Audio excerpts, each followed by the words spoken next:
बिस्मिल्लाहिर्रहमानिर्रहीम। अस्सलाम वालेकुम डियर स्टूडेंट्स। आज आप पढ़ेंगे कंप्यूटर साइंस का chapter number 5 computer architecture, lecture number 6 of week 3।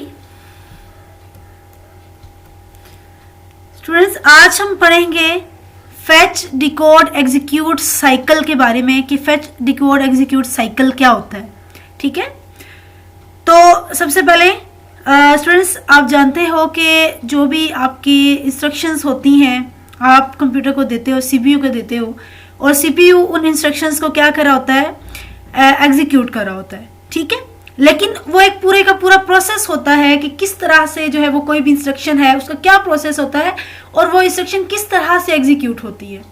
ठीक, तो स्टूडेंट्स आप लोगों ने एक तो चीज़ पहले से ये पढ़ी हुई है कि रैम या मेन मेमोरी आपकी एक ऐसा वर्किंग एरिया होता है कि जिसमें वो वाली इंस्ट्रक्शंस जो है वो स्टोर होती हैं जिन्होंने अभी एग्जीक्यूट होना होता है।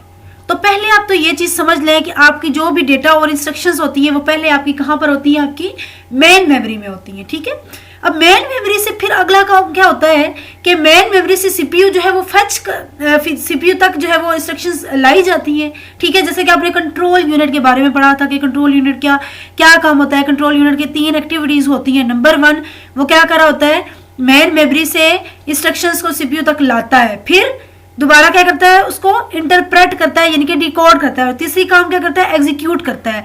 तो इसका मतलब क्या होता है कि जो ये सारे के सारा साइकिल है ये कंट्रोल कौन करता है, हमारा कंट्रोल यूनिट करता है जो कि सीपीयू के अंदर मौजूद होता है। ठीक है, अब कोई भी सेट ऑफ इंस्ट्रक्शंस होती हैं उनको जो है उनको पूरा एग्जीक्यूशन का एक पूरा प्रोसेस होता है कि किस तरह से ये वो इंस्ट्रक्शंस किस तरह से पूरी की पूरी इंस्ट्रक्शंस का प्रोसेस क्या होता है, कैसे वो फैच होती है, किस तरह से डिकोड होती है, कहाँ पे एग्जीक्यूट होती है। तो इस चीज़ का ये पूरा जो साइकिल है हमने आज ये पढ़ना है। उसके अलावा स्टूडेंट्स आपने रजिस्टर्स के बारे में पढ़ा था। रजिस्टर्स क्या होते हैं, high speed small high speed memory होती है जो कि आपके सीपीयू के अंदर मौजूद होती है। ठीक है, जैसे कि आप यहाँ पर देख सकते हैं हमारे पास एक इंस्ट्रक्शन पॉइंटर है। ठीक है, ये एक ऐसा रजिस्टर है जो क्या करता है, जो आपके इंस्ट्रक्शन का नेक्स्ट इंस्ट्रक्शन जो आपकी होती है उसका एड्रेस स्टोर कर रहा होता है। ठीक है, जिस भी इंस्ट्रक्शन नेक्स्ट जो है वो एग्जीक्यूट होना होता है उसका एड्रेस स्टोर कर रही होती है। जैसे कि हमारे पास इस रजिस्टर ने एड्रेस कौन सा स्टोर किया हुआ है, 0100 स्टोर किया हुआ है।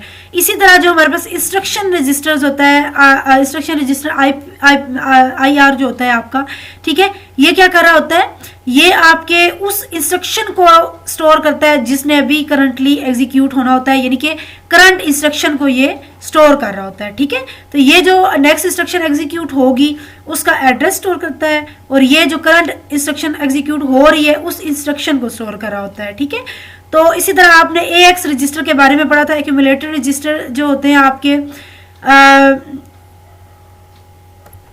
एक्यूमुलेटर रजिस्टर स्टूडेंट्स ये क्या कर रहा होता है, ये आपके जनरल पर्पस रजिस्टर होता है जो कि आपके अर्थमेटिक और लॉजिक ऑपरेशंस में आपको हेल्प आउट करता है, यानी कि जो भी इनकमिंग डेटा होता है उसको स्टोर कर रहा होता है, आपके जो इनिशियल डेटा होता है उसको स्टोर कर रहा होता है, या फिर उस डेटा का आउटपुट रिजल्ट भी स्टोर कर रहा होता है। तो हमारे पास यहाँ पर हम जो 3 रजिस्टर्स का इस्तेमाल करेंगे, that is instruction pointer, program counter register होता है जो कि नेक्स्ट इंस्ट्रक्शन का एड्रेस स्टोर कर रहा होता है, फिर इंस्ट्रक्शन रजिस्टर करंट इंस्ट्रक्शन को स्टोर कर रहा होता है, और फिर हमारे पास AX रजिस्टर जो कि जो हमारा इनिशियल डेटा होता है एग्जीक्यूशन का, या फिर जो हमारी आउटपुट रिजल्ट होता है वो स्टोर कर रहा होता है। ठीक है, उसके बाद हम पढ़ेंगे हमारे डिकोड यूनिट के बारे में। डिकोड यूनिट क्या होता है, और इसी तरह एग्जीक्यूट यूनिट, और ये दोनों यूनिट क्या करते हैं, डिकोड यूनिट डिकोडिंग कर रहा होता है इंस्ट्रक्शन की, और एग्जीक्यूट यूनिट क्या कर रहा होता है, इंस्ट्रक्शन की एग्जीक्यूशन का रिस्पॉन्सिबल होता है। ठीक है, और डिकोडिंग का क्या मतलब होता है, इंटरप्रेट करना उस इंस्ट्रक्शन को, यानी कि बताना कि एक्चुअली इस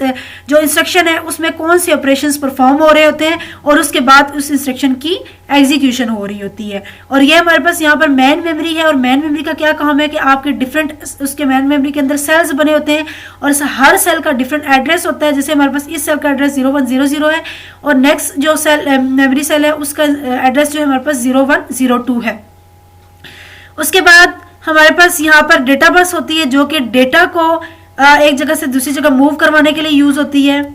इसी तरह हमारे पास ये एड्रेस बस है जो कि क्या करती है, एड्रेस को कंटेन करती है। ठीक है, तो अब हम डिटेल में पढ़ते हैं फेच डिकोड एग्जीक्यूट साइकिल को, एक्चुअली ये क्या होता है और इसमें कौन कौन से स्टेप्स होते हैं। तो सबसे पहले क्या है कि set of instruction is to be executed, the instruction and data are loaded in main memory, जैसा कि हमने पहले भी डिस्कस किया है कि जो भी हमारे डेटा और इंस्ट्रक्शंस जो जिन्होंने एग्जीक्यूट होना होता है वो सबसे पहले मैन मेमोरी के अंदर होते हैं। The address of the first instruction is copied into the program counter. फिर क्या किया जाता है कि जो प्रोग्राम काउंटर यानी कि आपका जो इंस्ट्रक्शन पॉइंटर रजिस्टर होता है उसके अंदर एड्रेस जो है फर्स्ट इंस्ट्रक्शन का स्टोर होता है जिसने एग्जीक्यूट होना होता है। फिर the execution of an instruction by a processor is divided into 3 part. अब हमारी एग्जीक्यूशन स्टार्ट होगी और इसमें हमारे पास 3 पार्ट्स होते हैं। नंबर 1 हमारे पास होता है फेच, दूसरा है डिकोड एंड थर्ड वन है एग्जीक्यूट। ठीक है, तो हमारे पास ये 3 स्टेप्स होते हैं किसी भी इंस्ट्रक्शन को एग्जीक्यूट करने के लिए। सबसे पहला स्टेप हमारे पास होता है फेच इंस्ट्रक्शन। फेच का क्या मतलब होता है? लाना। ठीक है, यानी कि पहले क्या होता है, प्रोसेसर क्या करता है, मेन मेमोरी से प्रोसेसर तक जो है इंस्ट्रक्शन को लाता है, डेटा को लाता है। And the instruction is transferred from memory to instruction register. और अब वो इंस्ट्रक्शन जो आई होगी वो उसको कहाँ पे स्टोर होना होता है, उस इंस्ट्रक्शन को स्टोर होना होता है इंस्ट्रक्शन रजिस्टर पर। ठीक है, इंस्ट्रक्शन रजिस्टर में जो है वो वाली इंस्ट्रक्शन स्टोर होती है। फिर यहां पर क्या कह रहे हैं, in the following figure the processor is ready to fetch instruction, the instruction pointer contain address 0100 and then the value is placed on the address bus and read signal is issued on the control bus and the memory receive the signal and find the content of memory location 0100 and the memory location 0100 contain the instruction move AX 0। तो यहाँ पर क्या बताया जा रहा है कि सबसे पहले हमारे पास क्या होता है, नेक्स्ट इंस्ट्रक्शन जो एग्जीक्यूट होनी होती है उसका एड्रेस कहाँ पर होता है, इंस्ट्रक्शन पॉइंटर के ऊपर। ठीक है, अब जो हमारा सीपीयू है वो एड्रेस बस के जरिए मेमोरी को क्या बताता है कि इस एड्रेस से मुझे डेटा चाहिए। एड्रेस कौन सा है, 0100 एड्रेस पे मुझे डेटा चाहिए। इसी तरह अब मैंने आपको एक एड्रेस बस का बताया था, एक डेटा बस का और एक कंट्रोल बस का। कंट्रोल बस क्या करती होती है, सिग्नल इशू कर रही होती है। ठीक है, तो यहां पर क्या हो रहा है कि कंट्रोल बस क्या करेगी, रीड सिग्नल जनरेट करेगी और बताएगी कि सीपीयू डेटा रीड करना चाहता है। और एड्रेस बस बताएगी कि इस एड्रेस से डेटा को सीपीयू रीड करना चाहता है। अब क्या होगा, अब रीड सिग्नल भी पहुंच गया, एड्रेस भी पहुंच गया कि किस एड्रेस पे होता है, किस एड्रेस पे डेटा को जो है वो रीड करना है। अब क्या करेगा कि मैन मेमोरी क्या करेगी कि डेटा बस में इस डेटा को जो है वो क्या करेगी, मूव करवा देगी। ठीक है, इस डेटा को डेटा बस में स्टोर करेगी। ठीक है, तो यहां पर हमारे पास इंस्ट्रक्शन कौन सी है, मूव AX 0। अब मूव AX 0 क्या होगा, डेटाबेस के जरिए हमारे सीपीयू तक ये वाली इंस्ट्रक्शन आ जाएगी। तो यहां पर क्या हुआ, हमने क्या किया कि फेच इंस्ट्रक्शन किया, यानी कि हमने एड्रेस भी भेजा, रीड सिग्नल भी भेजा और डेटा बस हमारे जो उसने क्या किया कि कंट्रोल आपके जो सीपीयू है वहां तक ये वाली इंस्ट्रक्शन लेके आई है, यानी कि फेच हुई है इंस्ट्रक्शन। नेक्स्ट जो हमारा फेज होगा, जो हमारा स्टेप होगा, दैट इज डिकोड इंस्ट्रक्शन। अब हमारे पास इंस्ट्रक्शन तो आ गई है। ठीक है, अब इसको क्या करना है, हमने डिकोड करना है। डिकोड का मतलब क्या होता है, उसको इंटरप्रेट करना, यानी कि बताना कि एक्चुअली इंस्ट्रक्शन कौन सी है, कौन सा ऑपरेशन इसमें परफॉर्म होना है, किस टाइप की है, आईओ इंस्ट्रक्शन है, अरिथमेटिक इंस्ट्रक्शन है, ठीक है, कंट्रोल ट्रांसफर इंस्ट्रक्शन है, डेटा ट्रांसफर इंस्ट्रक्शन है, किस तरह की इंस्ट्रक्शन है। ठीक है, तो अब ये हमारे पास हमने क्या पढ़ा था लास्ट पिछले डायग्राम में कि ये हमारे पास क्या है, डिकोड यूनिट है। ठीक है, तो डिकोड यूनिट के अंदर इंस्ट्रक्शन की डिकोडिंग होती है, यानी कि इसमें डिकोड किया जाता है, इंस्ट्रक्शन को इंटरप्रेट किया जाता है। तो in this step the instruction is decoded by the processor, यानी कि कंट्रोल यूनिट इसको डिकोड करता है। The processor gets any operand if required by the instruction, यानी कि अगर कोई वैल्यू चाहिए होती है तो वो वैल्यू जो है वो लाई भी जाती है मेमोरी से। ठीक है, for example the instruction move AX 0। अब यहाँ पर इंटरप्रिटेशन हो रही है कि ये इंस्ट्रक्शन एक्चुअली क्या कर रही है। तो मूव AX 0 क्या करेगी, move AX 0 stores the value 0 in AX register. ये क्या करेगी, 0 वैल्यू को AX एक्यूमुलेटर रजिस्टर में स्टोर करेगी। ठीक है, और हमारे पास एक्यूमुलेटर रजिस्टर यहाँ पे कौन सा है, ये वाला AX रजिस्टर है। ठीक है, and the processor will fetch the constant value 0 from the next location in memory before executing।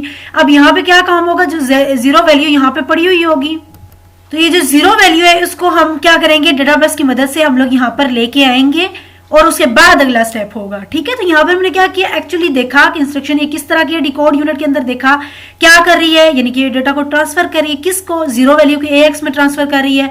अब हमें जो है वो 0 एक डेटा चाहिए, वैल्यू चाहिए, तो हम क्या करेंगे, मेन मेमोरी से उस डेटा को डेटा बस के जरिए से लेकर आएंगे, ठीक है, नेक्स्ट लोकेशन से। नेक्स्ट लोकेशन हमारे पास कौन सी है, 01 02, ठीक है।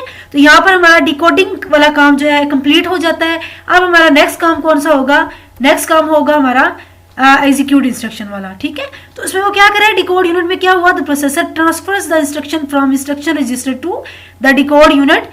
यानी कि अब हुआ क्या था इस आपके डिकोड वाले स्टेप में,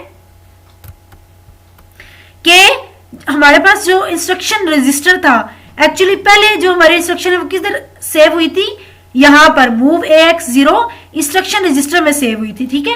इंस्ट्रक्शन रजिस्टर से अब क्या हुआ कि इंस्ट्रक्शन रजिस्टर से हमारे पास जो इंस्ट्रक्शन वो कहां पर आई, डिकोड यूनिट के अंदर आई है, ठीक। फिर क्या हुआ, the instruction tells the computer to store 0 into AX register.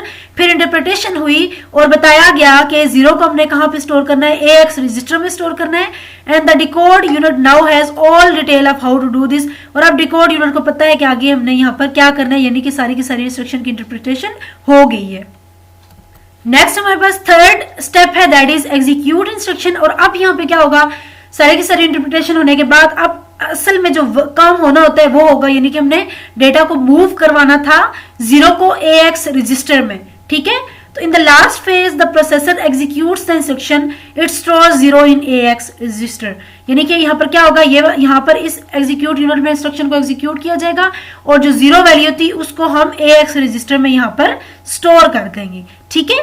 In the above figure, the processor executes the instruction move AX0 and finally it adjusts the instruction pointer to point next instruction to be executed stored at 0102। यानी कि अब instruction pointer का क्या काम होता है कि next instruction का एड्रेस स्टोर करना। तो हमारे पास 0100 वाली इंस्ट्रक्शन तो क्या होगी है, वो तो हमारी कंप्लीटली एग्जीक्यूट हो गई है। अब इसका काम क्या होता है कि नेक्स्ट इंस्ट्रक्शन जो एग्जीक्यूट होनी होती है उसका एड्रेस रखना। तो सपोज हमने नेक्स्ट इंस्ट्रक्शन 0102 एग्जीक्यूट करनी है, तो यहाँ पे एड्रेस किसका होगा, 0102 का। तो ये हमारे पास टोटल जो है वो हमारे पास था, कंप्लीट प्रोसेस था किसी भी इंस्ट्रक्शन को मेमोरी तक लाने का और उसको एग्जीक्यूट करने का। अगेन हम एक दफा इसको देख लेते हैं। सबसे पहले क्या होता है कि सीपीयू ने एक इंस्ट्रक्शन एग्जीक्यूट करनी है, दैट इज 0100, जिसका एड्रेस इंस्ट्रक्शन पॉइंटर पे स्टोर है। एड्रेस बस क्या करेगी, मेमोरी को बताएगी कि हमें इस इंस्ट्रक्शन पे जो है वो डेटा को डेटा हमारा प्रोसेस होगा इस एड्रेस पे। कंट्रोल और जो कंट्रोल बस है वो बताएगी कि इस डेटा को हमने रीड करना है। अब मेन मेमोरी क्या करेगी, डेटा को डेटा बस में प्लेस करेगी और ये हमारा डेटा किस में आएगा, इंस्ट्रक्शन रजिस्टर में आएगा। इंस्ट्रक्शन रजिस्टर में आने के बाद हमारा फेच इंस्ट्रक्शन वाला प्रोसेस कंप्लीट हो जाता है। फिर हमारा नेक्स्ट स्टेप होता है डिकोड का। तो डिकोड यूनिट में क्या होगा, हमारी इंस्ट्रक्शन यहाँ से इस डिकोड यूनिट में आ जाएगी और डिकोड यूनिट क्या करेगा, वो बताएगा कि इस इंस्ट्रक्शन में क्या होना है, यानी कि AX को 0 को AX में मूव करना है। अब हमें 0 वैल्यू चाहिए, तो 0 वैल्यू भी इस प्रोसेस के दौरान हम किसी भी यहाँ पर अगर जिस लोकेशन में पड़ी हुई है इसको लेके आ जाएंगे। यहाँ पर हमारा डिकोडिंग वाला काम कंप्लीट होता है। नेक्स्ट हमारा काम होता है एग्जीक्यूट यूनिट का। एग्जीक्यूट यूनिट क्या करेगा, एक्चुअली 0 वैल्यू को AX रजिस्टर में प्लेस करवा देगा और ये हमारी तमाम की तमाम एग्जीक्यूशन फेज था। और नेक्स्ट क्या होगा कि इंस्ट्रक्शन पॉइंटर जो किसको पॉइंट करेगी, नेक्स्ट लोकेशन को पॉइंट करेगी, यानी 0102 को। तो ये सारा फेज हमारा होता है फैच डिकोड एग्जीक्यूट साइकिल का। इस तरह से हमारी इंस्ट्रक्शन कोई भी जो है वो एग्जीक्यूट होती है। और आपने स्टूडेंट्स होमवर्क क्या करना है, आपने ये लॉन्ग क्वेश्चन है, बहुत ही इंपॉर्टेंट क्वेश्चन है। आपने क्वेश्चन करना है define and explain fetch decode execute cycle of CPU with diagram. आपने एक डायग्राम भी बनानी है। स्टूडेंट्स होप सो आपको आज का लेक्चर समझ आया होगा और आपने इसको बहुत अच्छे से नीट लिखना भी है और उसको प्रिपेयर भी करना है। And it's most important question from exams point of view. Thank you so much.